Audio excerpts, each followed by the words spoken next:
Hi hello friends, ಮಂಗಳ ಪಾಕಶಾಲೆಗೆ ಸ್ವಾಗತ. ಬನ್ನಿ, ನಾನಿವತ್ತು ಕಡಲೆ ಮಿಠಾಯಿ ಮಾಡೋದು ಹೇಗೆ ಅಂತ ತೋರಿಸ್ಕೊಡ್ತೀನಿ. ಈಸಿಯಾಗಿ ಟೇಸ್ಟಿಯಾಗಿ ಮಾಡ್ಕೊಳ್ಬಹುದು. ಮಾಡೋದಕ್ಕಿಂತ ಮುಂಚೆ ಇನ್ನು ನನ್ನ ಚಾನಲ್ನ ಸಬ್ಸ್ಕ್ರೈಬ್ ಮಾಡ್ಕೊಳ್ದೆ ಹಾಗೆ ನೋಡ್ತಾ ಇದ್ದರೆ ಪ್ಲೀಸ್ ನನ್ನ ಚಾನಲ್ನ ಸಬ್ಸ್ಕ್ರೈಬ್ ಮಾಡ್ಕೊಳ್ಳಿ. ಹೊಸ ವಿಡಿಯೋಕ್ಕೋಸ್ಕರ ಬೆಲ್ ಐಕನ್ನು ಕ್ಲಿಕ್ ಮಾಡಿ.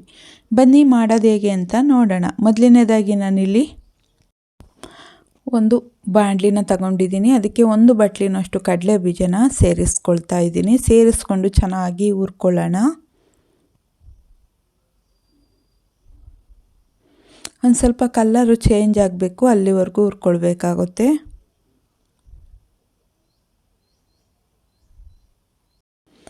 ಅಂಗಡಿಲಿ ತಂದು ತಿನ್ನೋದಕ್ಕಿಂತ ನಾವೇ ಮನೇಲೇ ಮಾಡ್ಕೊಳ್ಬಹುದು. ಮನೇಲಿ ಅಂದರೆ ಕಡಲೆ ಬೀಜ ಇರುತ್ತೆ, ಬೆಲ್ಲ ಇರುತ್ತೆ, ಸಕ್ಕರೆ ಇರುತ್ತೆ. ಹಾಗಾಗಿ ಸುಲಭವಾಗಿ ಮನೇಲೇ ಮಾಡ್ಕೊಳ್ಬಹುದು. ಅಂಗಡಿ ಟೇಸ್ಟೇ ಬರುತ್ತೆ. ಕಡಲೆ ಬೀಜ ಈಗ ಕಲರ್ ಚೇಂಜ್ ಆಗ್ತಾ ಇದೆ.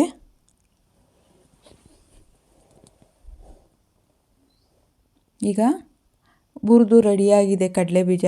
ಒಂದು ತಟ್ಟೆಗೆ ಎತ್ತಿಟ್ಕೊಳ್ತಾ ಇದ್ದೀನಿ. ಅದು ಪೂರ್ತಿಯಾಗಿ ತಣ್ಣಗಾದ್ಮೇಲೆ ಅದನ್ನು ಸಿಪ್ಪೆನೆಲ್ಲ ತಕ್ಕೊಂಬಿಡೋಣ. ಕಡಲೆ ಬೀಜ ತಣ್ಣಗಾಗೋದ್ರೊಳಗೆ ಒಂದು ಮಣಿನ, ರೊಟ್ಟಿ ಹಾಕೋ ಮಣಿಗೆ ಒಂದು ಸ್ವಲ್ಪ ತುಪ್ಪನ ಸೇರಿಸ್ಕೊಂಬಿಟ್ಟು ಸವರ್ಕೊಂಬಿಡೋಣ. ಯಾಕೆಂದರೆ ಅದನ್ನು ಮಿಠಾಯಿ ಮಾಡಿದ್ಮೇಲೆ ಅದ್ರ ಮೇಲೆ ಹಾಕಿ ಪೀಸ್ ಮಾಡ್ಕೊಳ್ಳೋದಕ್ಕೆ ಸರಿ ಹೋಗುತ್ತೆ ಅಂತ.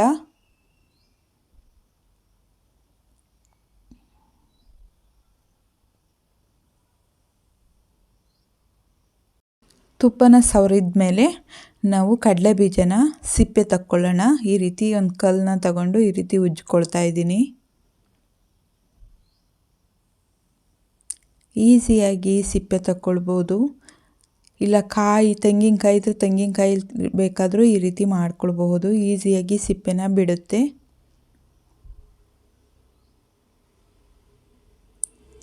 ಈಗ ಕಡಲೆ ಬೀಜನ ಸಿಪ್ಪೆ ಎಲ್ಲ ತೆಗೆದು ನೀಟ್ ಮಾಡ್ಕೊಂಬಂದಿದ್ದೀನಿ. ಈಗ ಒಂದು ಮಿಕ್ಸಿ ಜಾರ್ನ ತಗೊಂಡ್ಬಿಟ್ಟು ನಾನು ಸಿಪ್ಪೆ ಎಲ್ಲ ತೆಗೆದು ರೆಡಿ ಮಾಡಿ ಇಟ್ಕೊಂಡಿರೋ ಕಡಲೆ ಬೀಜನ ಸೇರಿಸ್ಕೊಂಡು ತರ್ತರಿಯಾಗಿ ಪುಡಿ ಮಾಡ್ಕೊಂಬಂದುಬಿಡೋಣ. ತುಂಬ ನುಣ್ಣಗೆ ಬೇಡ, ತರ್ತರಿಯಾಗಿದ್ದರೆ ಸಾಕಾಗುತ್ತೆ. ಇಷ್ಟಿರಬೇಕು. ಅದಾದಮೇಲೆ ಅದೇ ಬಾಣಲಿಗೆ ಒಂದು ಬಟ್ಲು ನಾನು ಕಡಲೆ ಬೀಜ ತಗೊಂಡಿದ್ನಲ್ಲ, ಅದೇ ಬಟ್ಲಲ್ಲಿ ಅರ್ಧ ಬಟ್ಲು ಸಕ್ಕರೆನ ತಗೊಳ್ತೀನಿ. ಸಕ್ಕರೆನ ತಗೊಂಡು ಸೇರಿಸ್ಕೊಂಡು ಈ ರೀತಿ ಚೆನ್ನಾಗಿ ಮಿಕ್ಸ್ ಮಾಡ್ಕೊತಾನೆ ಇರಬೇಕು. ನೀರು ಏನು ಸೇರಿಸಲ್ಲ, ಹಾಗೆಯೇ ಸಕ್ಕರೆನ ಕರಗಿಸ್ಕೊಳ್ಳೋಣ.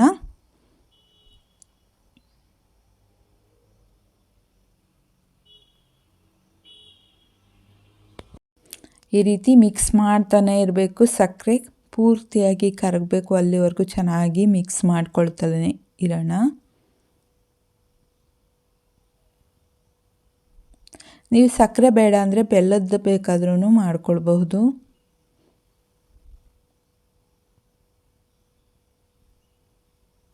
ಈಗ ಸಕ್ಕರೆ ಕರಗ್ತಾ ಇದೆ, ನೀವು ನೋಡ್ತಾ ಇರ್ಬೋದು.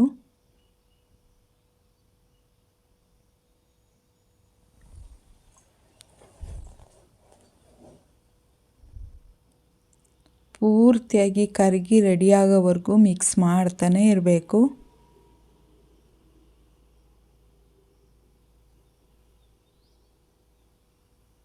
ಈಗ ಪೂರ್ತಿಯಾಗಿ ಸಕ್ಕರೆ ಕರಗಿದೆ,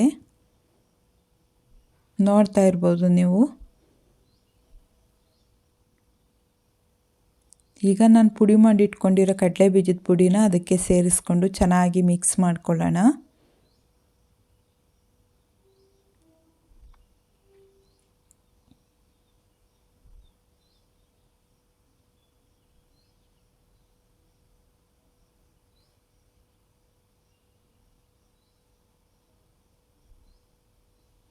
ಮಿಕ್ಸ್ ಮಾಡ್ಕೊಂಡಿದ್ದಾದಮೇಲೆ ನಾನು ತುಪ್ಪನ ಸವರಿಟ್ಕೊಂಡಿದ್ನಲ್ಲ ಮಣೆ, ಅದ್ರ ಮೇಲೆ ಸೇರಿಸ್ಕೊಳ್ತಾ ಇದ್ದೀನಿ.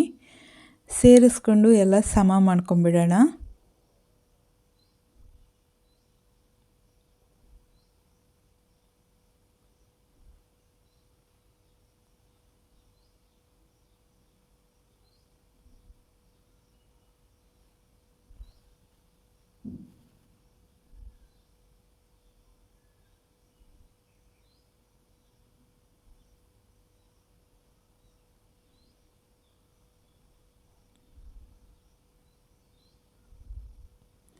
ಟೇಸ್ಟು ತುಂಬಾ ಚೆನ್ನಾಗಿರುತ್ತೆ, ಅಂಗಡಿದಿದ್ದಂಗೆ ಇರುತ್ತೆ. ನಾನು ಹೇಳಿದ ರೀತಿಯೇ ಮಾಡ್ಕೊಳ್ಳಿ, ತುಂಬ ಚೆನ್ನಾಗಿರುತ್ತೆ. ಮಕ್ಕಳು ಕೇಳಿದಾಗ ಈ ರೀತಿ ಮಾಡಿಕೊಡ್ಬಹುದು.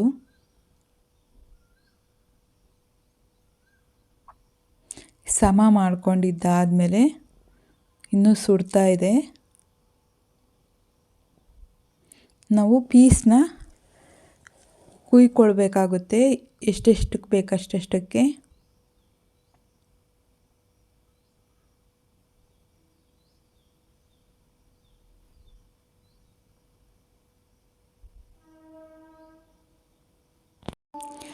ಚಾಕು ಮತ್ತು ಕಟರಲ್ಲಿ ಈ ರೀತಿ ನಮ್ಗೆ ಯಾವ ಸೈಜಲ್ಲಿ ಬೇಕೋ ಆ ಸೈಜಲ್ಲಿ ಪೀಸ್ನ ಮಾಡ್ಕೊಳ್ಳೋಣ.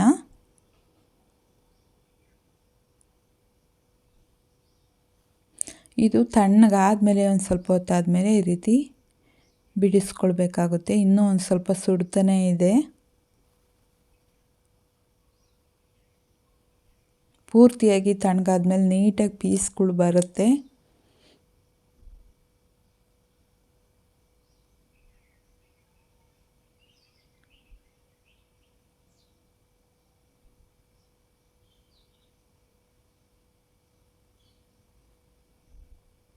ಈ ರೀತಿ ಎಲ್ಲ ಕಟ್ ಮಾಡಿ ತಕ್ಕೊಂಬಿಡೋಣ.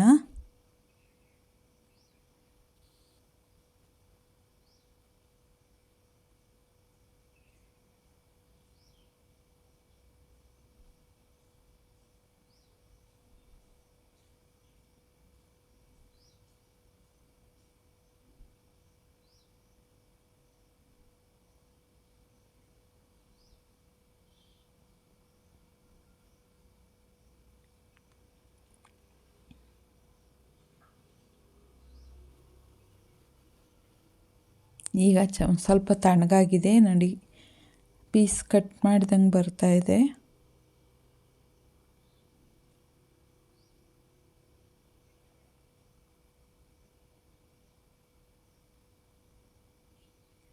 ಇದೇ ರೀತಿ ಎಲ್ಲ ಪೀಸ್ನ ತಕ್ಕೊಂಬಿಡೋಣ.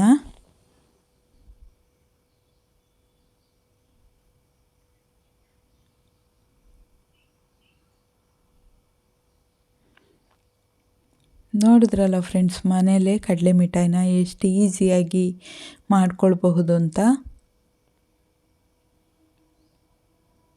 ಒಂದು 10-15 ನಿಮಿಷದಲ್ಲಿ ಕಡಲೆ ಮಿಠಾಯಿನ ರೆಡಿ ಮಾಡ್ಕೊಳ್ಬಹುದು. ಟೇಸ್ಟ್ ಕೂಡ ಅಂಗಡಿದ್ರೆ ಯಾವ ರೀತಿ ಇರುತ್ತೆ ಅದೇ ರೀತಿ ಇರುತ್ತೆ.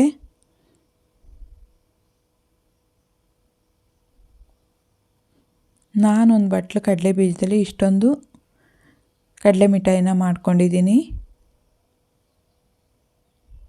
ನೋಡಿದ್ರಲ್ಲ ಫ್ರೆಂಡ್ಸ್, ಎಷ್ಟು ಈಸಿಯಾಗಿ ಕಡಲೆ ಮಿಠಾಯಿನ ಮಾಡ್ಕೊಳ್ಬಹುದು ಅಂತ. ನಿಮ್ಗೇನಾದರೂ ಈ ವಿಡಿಯೋ ಇಷ್ಟ ಆಯಿತು ಅಂದರೆ ಪ್ಲೀಸ್ ಒಂದು ಲೈಕ್ ಮಾಡಿ, ಶೇರ್ ಮಾಡಿ, ಸಬ್ಸ್ಕ್ರೈಬ್ ಮಾಡಿ. ಹೊಸ ವಿಡಿಯೋಕ್ಕೋಸ್ಕರ ಬೆಲ್ ಐಕನ್ನು ಕ್ಲಿಕ್ ಮಾಡಿ.